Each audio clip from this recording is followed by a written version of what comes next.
I thought I had it all. Perfect marriage, dream life with Emily, my college sweetheart.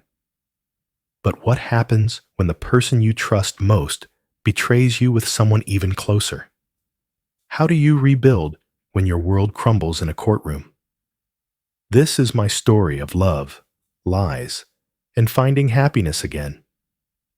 Want to know how it all fell apart? And what came next? Keep watching. Welcome to Addy Story, where we share real-life stories that touch the heart and inspire the soul. Subscribe now to join our community, relax, and dive into the stories we have for you. Enjoy. While I tended to our father, my wife betrayed me with my brother. They entered the courtroom with smug grins, but my revelation silenced her completely. At 33, I was the ideal partner to Emily, 32. We were the couple everyone envied. You're familiar with them. College sweethearts, 4 years of love, 3 years of marriage. Our lives were perfectly mapped out. I craft code that shapes the digital world. Sure, just another classic Reddit moment, huh? She's in marketing. Or was, I suppose. We lived in a house, identical to countless others, in a suburb where uniqueness was a facade, a fragile mask everyone wore. We had the perfect life, complete with a white picket fence, 2 rescue mutts, Cooper and Luna, a neglected garden she clung to, and a fancy Peloton bike turned costly clothes rack. Is this what the millennial dream looks like? I met Emily at a frat party that felt utterly pointless. I was an awkward computer science major, and she was a stunning marketing major, far beyond my reach. Like the kind of girl I could never muster the courage to approach. I was tipsy enough to unleash a cringeworthy pickup line about Java and coffee. Only the computer science majors would understand. Instead of cringing, she burst into laughter. Was it a laugh of pity? I can't tell, but it did the trick. We began spending time together, and everything fell into place. She shared my passion for all things nerdy. Eventually, I discovered the truth. She'd been deceiving me all along. But that's a tale for another time. We would lose ourselves, devouring entire seasons in just one weekend. The office was everything to us. One Halloween, we transformed into Jim and Pam. It's embarrassing to admit, but we were that couple. I poured everything into that relationship, no doubt about it. I was the one who held on to every detail, from our first pizza date to that unforgettable grocery trip. Foolish things, yet they once brought her joy. I crafted intricate date nights, showered her with unexpected gifts, and even mastered her favorite pasta from scratch. 6 hours lost in YouTube, chasing perfection. The first 2 years of marriage were a whirlwind of joy. Every Sunday, we created magic in the kitchen. I would cook. She sipped her coffee, scrolling on her phone. Yet it was our moment together. Weekends ignited with dog hikes and unforgettable game nights with friends. We were the couple everyone rolled their eyes at, flooding Instagram with cheesy captions. Living my best life with my person, mostly her doing the posting, but I went along with it. They used to laugh, calling us couple goals, the kind that makes singles feel sick with envy. At first, her family and I clicked perfectly. We'd sit together, him immersed in the game, while I feigned interest, knowing it was all for her. Her mom relentlessly served me incredible Italian dishes, convinced I was too thin. Her brother turned into a fierce gaming ally. Every Thursday night, we dove into Call of Duty, lost in the thrill. My family adored her, truly, deeply. My mom often said she finally had the daughter of her dreams. Sorry, Sarah. I suppose being my sister just wasn't enough. Ethan and Emily shared an undeniable bond. We envisioned our future, kids in a few years, houses in good school districts, a savings account for that down payment. It felt so real. Emily had names ready for our future kids, a relief that never came to be. We followed every rule on society's checklist, yet something felt profoundly wrong. One night stands out, just 6 months before everything unraveled. On the back deck, we dreamed of our future, envisioned growing old side by side, traveling in retirement, lost in that sweet, naive fantasy before reality strikes hard. If only I could warn my past self about the storm ahead. That was it, the quiet before everything changed. In hindsight, the signs were there. But isn't that the way it always unfolds? With rose-colored glasses on, every red flag appears merely as a flag, doesn't it? I stumbled upon that quote on Reddit, and it struck a chord. By the 3rd year of marriage, everything shifted. At first, it was just a whisper. Those tiny details that tugged at your mind, urging you to dismiss them as trivial. Emily began staying late, not just for big projects, but returning home at 10 p.m., reeking of someone else's cologne. How foolish I was to trust her lies about client dinners and team-building events. It hit me like a punch when she began to glam up for work events, far more than she ever did for our date nights.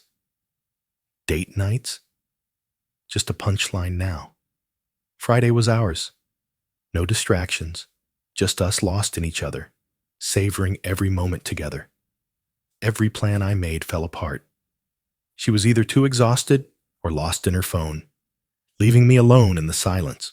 Once, I poured 3 hours into a fancy steak dinner, following a recipe from our class. She hardly glanced up from her phone the entire time. When I confronted her, she snapped back, "Can't I just check my work emails?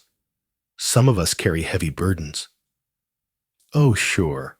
My job as a software developer at a Fortune 500 company was just a game of Minecraft, right? Do you recall those sweet moments we shared? The memes we exchanged endlessly? The hidden laughter? The ridiculous TikTok dances she forced me into? Everything's vanished. She ceased to inquire about my day, no longer cared if I had lunch, and abandoned all signs of concern for me as a person. The dog sensed the tension in the air. Cooper and Luna were once her everything. It was her unwavering choice to bring them home. But then she lost the will to walk them or play with them. Always the same. "I'm too exhausted." Or, "You handle it.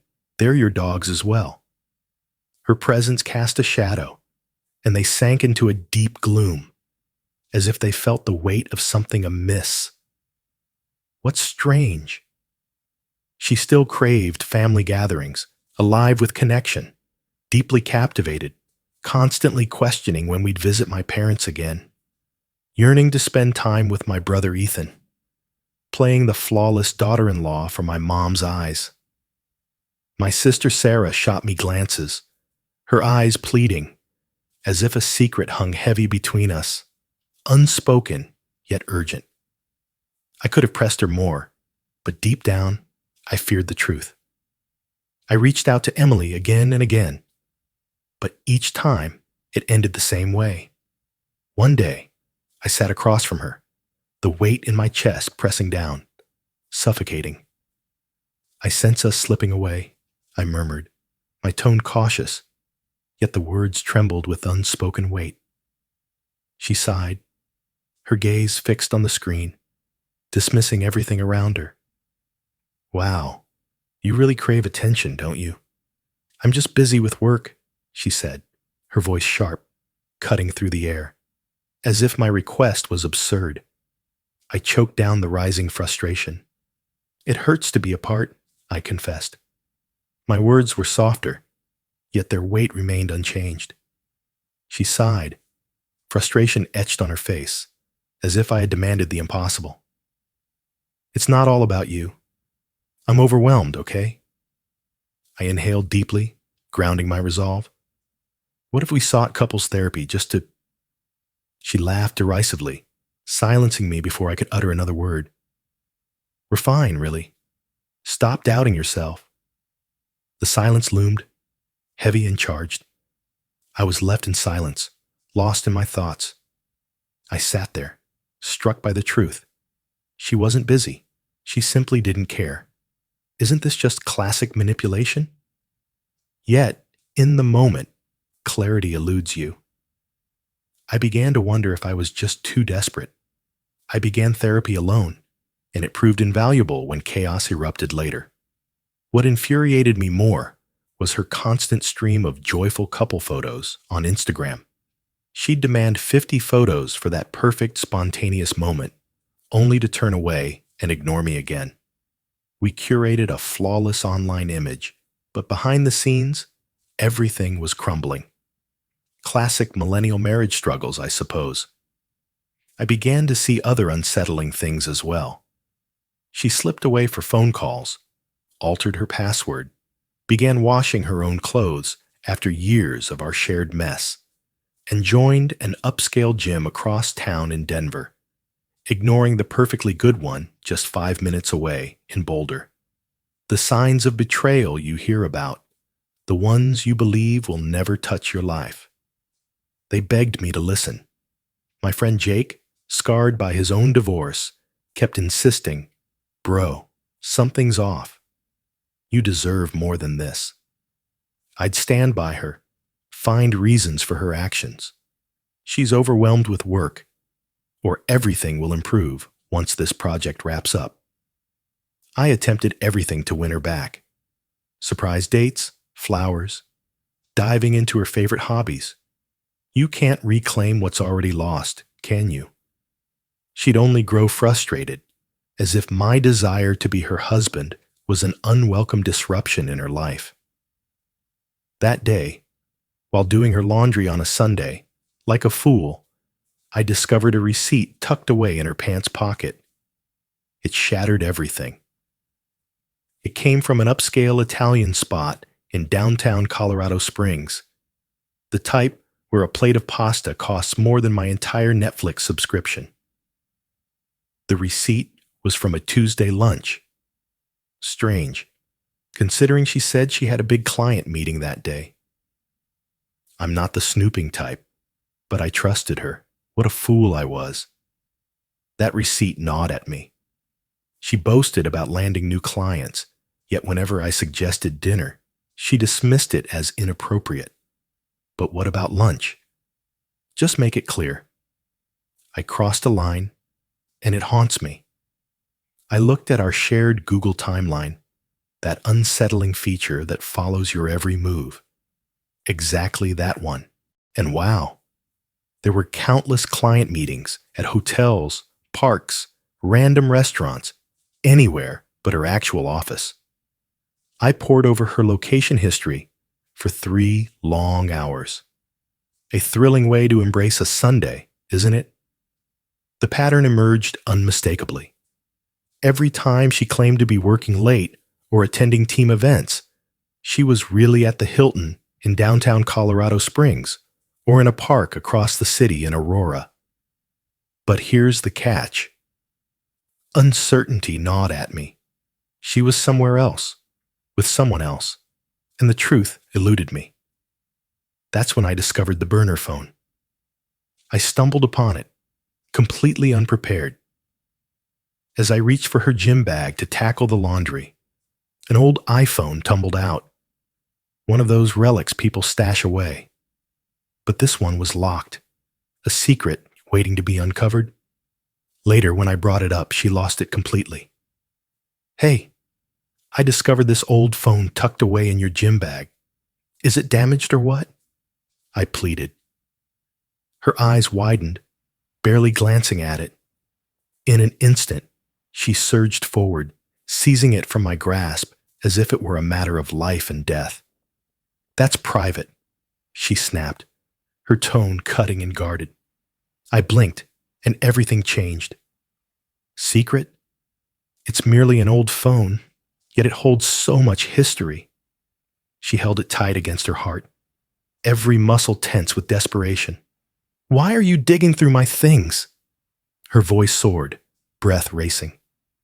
This is why you've shattered my trust. I stood frozen, eyes locked in disbelief.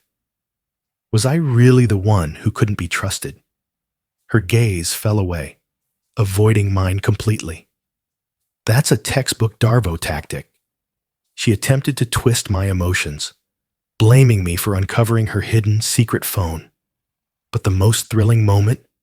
In her frantic rush for the phone, she sent her iPhone tumbling, landing face up on the couch. A message preview flashed, "Miss you, baby," from a contact labeled work project. Subtle, isn't it? I held back, the truth burning inside me. Instead, I devoted the next few days to observing her every move. She'd receive those messages, a smile lighting her face like a secret thrill, then glance up, ensuring I was oblivious. She'd slip into the other room, her voice a hushed murmur, insisting it was only work. Her giggle pierced the air, a playful, "Stop it, you're bad," before her eyes met mine, and the call ended abruptly. I took a deep breath and opened our credit card statement. Discovered hotel charges on nights she claimed to be at client dinners, and they weren't even nice hotels. We're discussing places like Holiday Inn Express in Fort Collins. Elegant. That was the end of the line. Living in this hell was unbearable. Unearthing traces of her, feeling the pull, yet pushing them away. She had moved on long before. I was simply the last to face the truth. I gathered all her things into garbage bags while she was at work, driven by a surge of pettiness. Left everything untouched in the garage, changed the locks, sent a text, discovered the burner phone, and the hotel charges hit hard. Stay away. It's over. The sheer avalanche of messages that poured in afterward. What the hell? At first, it was disbelief. What are you saying? You're losing it. Allow me to clarify. Classic blame shifting. This is why I sought solace elsewhere. If only you noticed me, but you're always lost in work. Then came the threats. I'll expose your abuse to the world. This will haunt you. My lawyer will obliterate you. She arrived at the house, tears streaming down her face, pounding on the door with desperation. Her screams pierced the air, insisting I was leaping to conclusions, promising she could unravel it all. I'm on the couch with the dogs, watching her unravel on the Ring camera like a scene straight out of Real Housewives. The following days were a whirlwind. My phone buzzed relentlessly, not just from Emily, but from everyone we knew. She launched a fierce PR blitz, spinning her tale to anyone who would listen. She called me a controlling psycho, claiming I misread everything and was destroying our marriage for no reason. My family wouldn't stop calling. In retrospect, their reactions felt strange, as if they feared I might leap to conclusions. My mom always insisted that marriage demands effort and that everyone falters at times. My sister Sarah was acting strangely. Suddenly, Chloe stood at my door. Chloe's past is a whirlwind of heartache and resilience.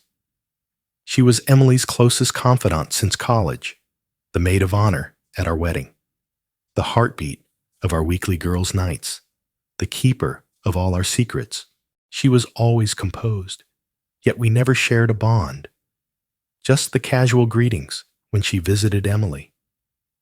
It's 11 p.m., and everything feels electric. Curled up on the couch in my pajamas, I dive into Breaking Bad, embracing the darkness of a show that mirrors my own mood.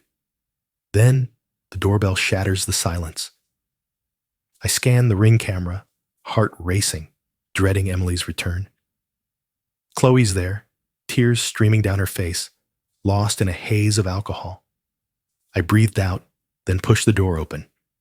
"Hey, are you all right?" I pleaded.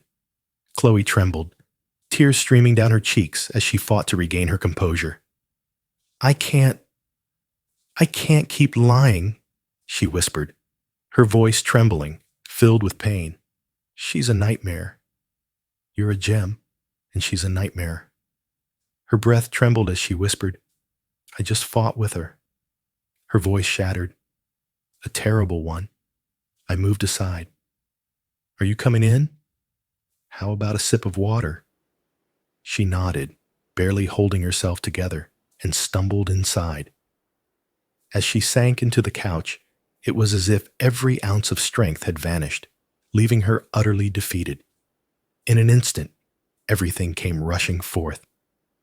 "For months, she's been unfaithful," Chloe murmured, her voice heavy with remorse.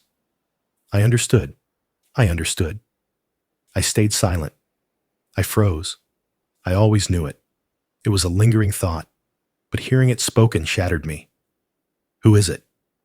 "Tell me now," I asked, my voice firm despite the turmoil inside. Chloe closed her eyes, shaking her head in despair. "I can't. Chloe, who is she?" She parted her lips, then sealed them tight.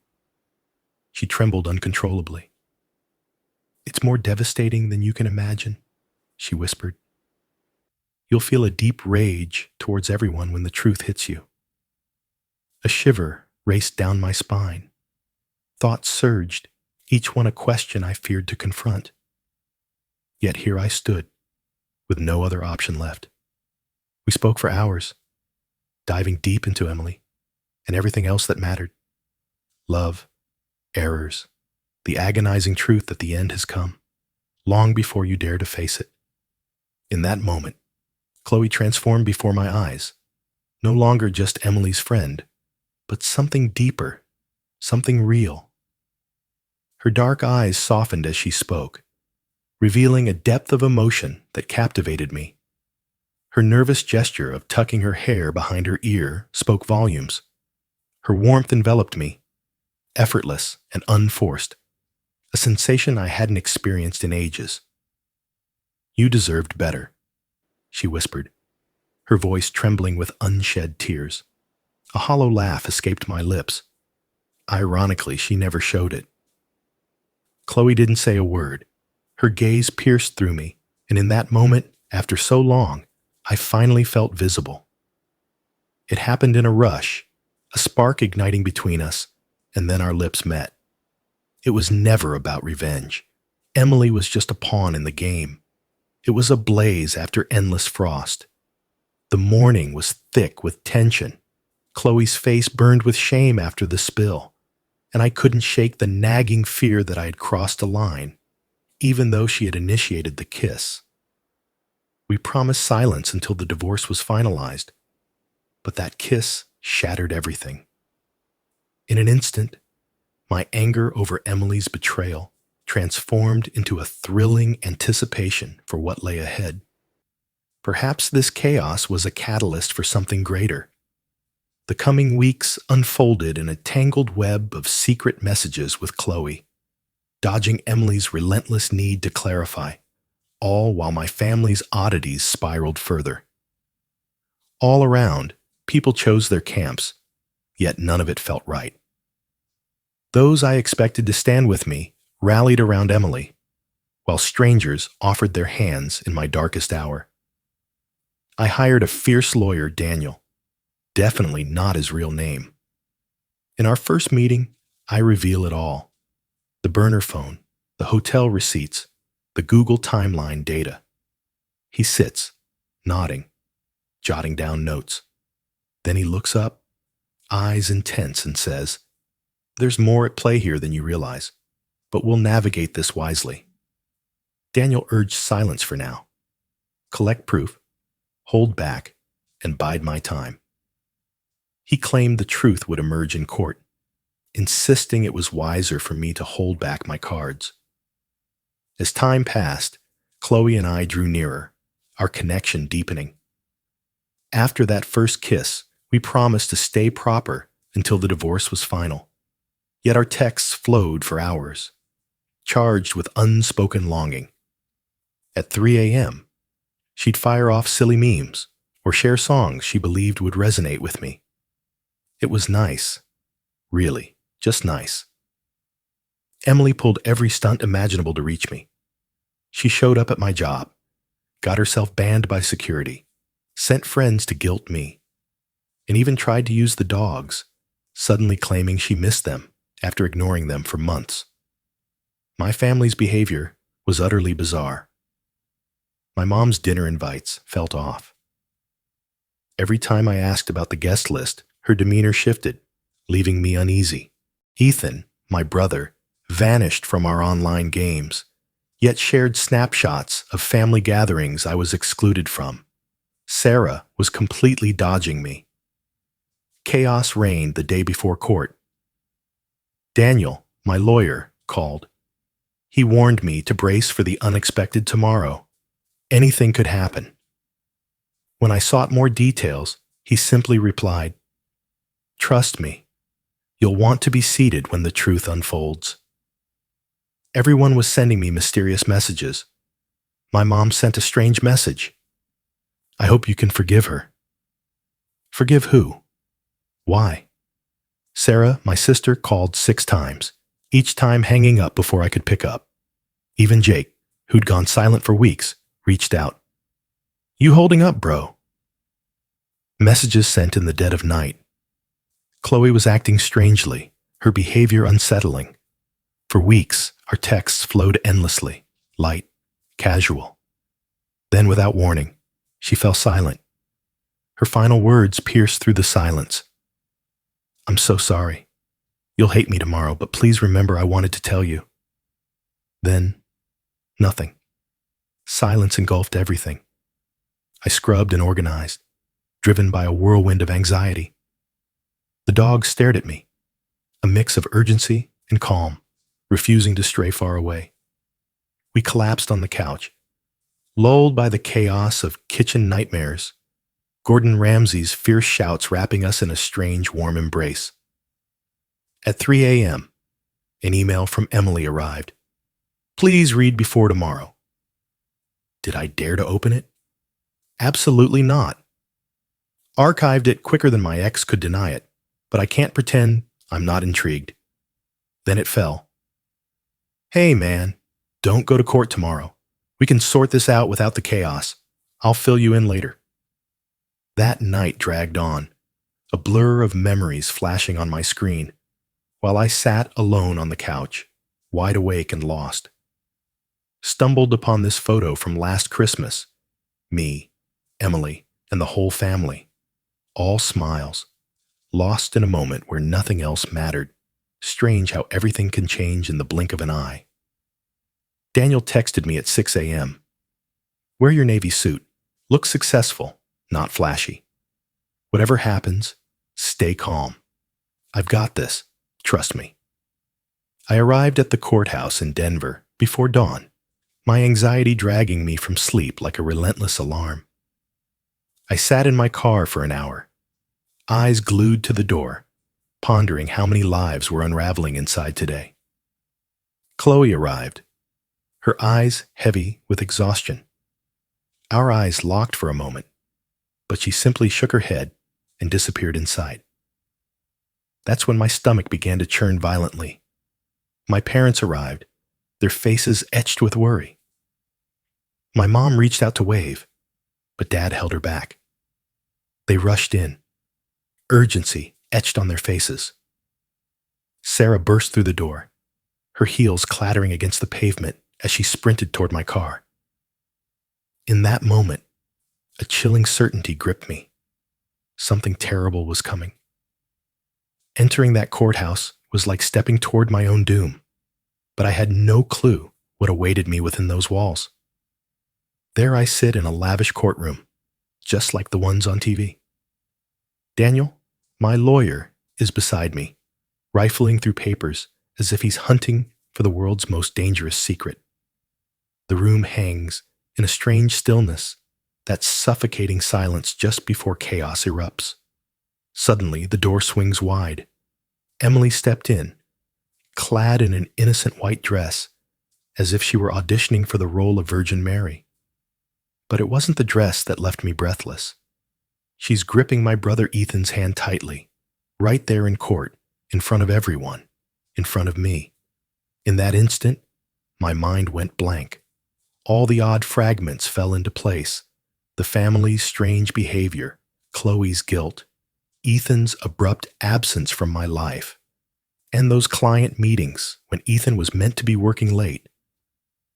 Daniel's grip tightens on my arm, pulling me back to reality as I rise, unaware. He whispers, "Sit down. Let them dig their own grave." Emily and Ethan sit across the room with their lawyer, a young guy who seems as out of place as a vegan at a barbecue. Ethan avoids my gaze, while Emily's furtive glances gauge my breaking point. The judge enters, an older man with a weary gaze, and the drama unfolds. Emily's lawyer weaves a tale of unexpected love, where hearts collide and intentions blur. Emily and Ethan never sought to cause pain, yet passion knows no boundaries. I'm sitting there, heart racing, convinced I'm having a stroke. Is this really happening? My brother strolled into court, hand in hand with my wife, while their lawyer spun a tale of romance. Is this really happening? Then it transforms. Emily weeps, overwhelmed by confusion and loss in our marriage. Ethan, just trying to help her through the storm, yet everything spiraled out of control. How did it come to this? They stumbled into each other's arms, night after night, in countless hotel rooms, lost in a whirlwind of passion. But this is where it gets truly captivating. Their lawyer claims the prenup is invalid due to emotional turmoil and family ties, suggesting that because Ethan is my brother, all standard rules should be disregarded. Daniel sits quietly, a small smile playing on his lips. As he rises, time seems to stretch. He adjusts his tie, voice steady yet charged. "Your Honor, before we proceed, I must reveal the truth behind this love story." Then he pulls out this thick folder that I'd never seen before, starts laying out papers one by one, screenshots of their text messages. Turns out that burner phone wasn't so secure. Hotel receipts paid with our joint account. Photos of them together from before we separated. Bank statements showing Ethan had been helping Emily move money around. A timeline showing they'd been hooking up since freaking Christmas. The judge's face got stormier with each new piece of evidence, but Daniel had emails between them planning how to break the news after the divorce was final. They had this whole scheme worked out. Wait until the divorce was done, then go public with their relationship like it just happened. Ethan finally looked at me, tries to do this "I'm sorry, bro" face. I just stare back until he looks away. Emily's full-on ugly crying now, mascara everywhere. The judge was not impressed, started asking them really pointed questions about timeline discrepancies, about the money, about their version of events. Every answer just dug them deeper. Then he looks right at them and says, "This court does not look kindly upon deliberate deception. The prenuptial agreement stands." Just like that, all their romantic bullshit, all their planning, all their manipulation shot down in like 2 minutes. The court drama was over, but my family apparently didn't get the memo that I wanted nothing to do with them. A week after the hearing, my mom started this massive text campaign to bring the family back together, like somehow a nice pot roast would make me forget my brother was sleeping with my wife. It started with casual texts, "We miss you, honey." Then escalated to, "Family is forever, and we need to move past this." The final straw, was when she sent a group text announcing a family dinner that Sunday. Didn't ask if I wanted to come, just said, "Dinner at 6. Everyone will be there. We're fixing this." I ignored it at first, but then Sarah, my sister, called me crying. Actually crying. "Please come," she sobbed. "Mom's losing it. She's convinced she can fix everything if we just have dinner together like normal." I laughed. "Sarah, what part of this is normal?" I know, but maybe we should try, for Mom." "Is Ethan coming?" Silence. "Is he bringing Emily?" More silence. "Yeah, that's what I thought." But something in me snapped. Maybe it was the bourbon I'd been drinking. Maybe it was weeks of pent-up rage. But I decided to go. Not to make peace. I wanted to watch them squirm. I showed up exactly on time.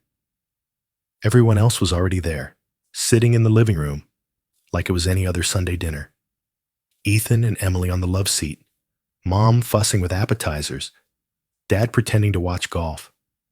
Sarah saw my face and immediately poured me a drink. Mom tried to play hostess. "Honey, we saved your usual seat." My usual seat. Right between Ethan and Dad? Yeah, no. I stayed standing. The silence was thick enough to cut with a knife. Then Ethan, this absolute clown, tries to break the ice. "Hey bro, how's work?" I just stared at him like, did this guy really just ask me about work? Like he didn't blow up my entire life? Mom jumped in. "Let's eat. I made your favorite lasagna." We moved to the dining room. Mom set it up like Thanksgiving. Her best china, fancy napkins, the works, as if good table settings could fix betrayal. Dad tries to say grace. Mom tries to thank God for bringing the family together. I had to bite my tongue to keep from laughing. The first 10 minutes are just the sound of forks scraping plates. Then Mom starts her prepared speech. We're family, families forgive, families heal. What happened was unfortunate, but Ethan and Emily are in love. Real love. Sometimes these things. I cut her off. "These things, Mom? Just happened? Like Ethan accidentally fell on my wife?" "Language," Dad snaps, the first thing he said all night. "Oh, I'm sorry. Is my language offensive? More offensive than my brother screwing my wife?" Emily starts crying. Ethan puts his arm around her. I want to throw up in Mom's fancy lasagna. "They're getting married," Mom announces, like this is supposed to make everything better. "In June. We'd love for you to be there." I actually laugh out loud. Are you insane? Actually insane? It would mean so much to your brother. My brother? I stand up so fast my chair falls over. The same brother who was screwing my wife while I was taking care of Dad during his cancer scare. Dead silence. Dad didn't know about that part. "You were during my cancer treatment?" Dad looks at Ethan like he's seeing him for the first time. Ethan starts stammering. We didn't." "Show them the pictures," I say. Sarah looks up. "What pictures?" I pull out my phone, open the folder Daniel gave me, start swiping through security camera stills. Ethan sneaking into my house. Emily letting him in. Timestamps telling the whole story. This one's from when Dad was having his first chemo session. Remember that, Ethan? This one. When you said you couldn't come to the hospital because of work? Mom's crying now. Dad's just staring at his plate. Sarah looks like she wants to disappear. And this one, Christmas Eve, when you said you were stuck at the airport. Guess my bed was more comfortable than those airport chairs, huh? Emily runs from the table. Ethan goes after her. Mom's full-on sobbing. Dad finally looks at me. "Son, we didn't know." Didn't know or didn't want to know. I stand up, surprisingly calm. "Thanks for dinner, Mom. The lasagna was great. Don't invite me to the wedding." I walked to the door, but turned back, looking at Ethan. Oh, and Ethan? Emily likes to sleep with her ex's brothers. Might want to keep her away from any you've got. The look on his face, better than any revenge I could have planned. I got in my car, drove straight to Chloe's place in Arvada. I showed up at her door, probably looking like hell, still in my dinner clothes, smelling like mom's lasagna and regret. Chloe took one look at me and just got it. Didn't ask questions, didn't try to fix anything, just hugged me tightly, pulled me inside, and poured me a drink. We sat on her balcony for hours. She's got this tiny apartment, but the view is incredible. We talked about everything, not just the Emily and Ethan show, but real stuff, dreams we put on hold, places we want to see, why we both hate olives, but keep trying them anyway, hoping our taste buds will change. At some point, Chloe looks at me and says, "You know what the worst part was? Watching her throw away someone who actually gave a damn. Do you know how rare that is?" That hit different because, yeah, I did give a damn. Still do, I guess. Not about Emily. She can choke on her wedding cake for all I care. But about doing relationships right. About being the kind of person who tries, you know? The next few times Chloe and I hung out, we just talked, watched stupid movies, took the dogs to this dog park she knew about in Westminster, started building something real without all the drama and lies. It's been 4 months since the court hearing. A lot's changed. Dad actually did leave Mom. Turns out watching your wife defend your cheating son during your cancer treatment is a pretty solid deal breaker. He's got an apartment in Lakewood, started going to therapy. We get coffee sometimes, just us. It's awkward, but we're trying. Sarah is talking to me again. She apologized like 100 times for keeping their secret, said she was scared of breaking up the family. I get it now, even if I don't agree with it. Fear makes people do stupid things. Mom still sends those "family is everything" type texts. I delete them. She tried to tell me Ethan and Emily postponed their wedding in case I changed my mind about attending. I changed my number. The other day, I ran into them once at a grocery store in Broomfield. Ethan looked like he wanted to say something. Emily suddenly became very interested in organic tomatoes. I just walked past them with my cart, grabbed my stuff, and left. Didn't feel anything. That's progress, I think. The dogs love Chloe, like love her. Cooper, who usually takes forever to warm up to people, started bringing her his favorite toy the 3rd time she came over. Luna basically lives in her lap whenever she's around. Dogs know good people when they meet them. We made it official last month. Took it slow. Did it right. Our first real date was this hole-in-the-wall ramen place in Golden, where we both got terribly lost trying to find it and ended up laughing in the rain for like 20 minutes. It was perfect. I also got a promotion at work, moved to a new apartment in Thornton, one without security cameras and shitty memories, started playing guitar again, badly, but Chloe claims she likes it. The other day, I was making dinner, and Chloe was sitting on my counter, telling me about her day. Cooper and Luna sprawled at her feet, and it hit me. This is what real happiness feels like. Not the Instagram perfect fake Emily and I had, but genuine, messy, beautiful happiness. Do I still get angry sometimes? Yeah. Do I miss my old life? Hell no. Last week, Chloe found an old photo of me and Emily in a drawer, asked if I wanted to throw it out. I looked at it. Us smiling at some family thing, Ethan probably taking the picture, and realized I didn't feel anything. No anger, no pain, just nothing. tossed it in the trash, and went back to making dinner. Chloe put on some music. The dogs were begging for scraps. Just another normal evening. And you know what?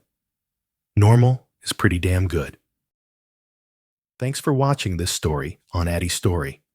If you enjoyed it, don't forget to like, share, and hit that subscribe button so you never miss a new tale. Stay tuned for more. And until next time, take care and keep living your own amazing stories.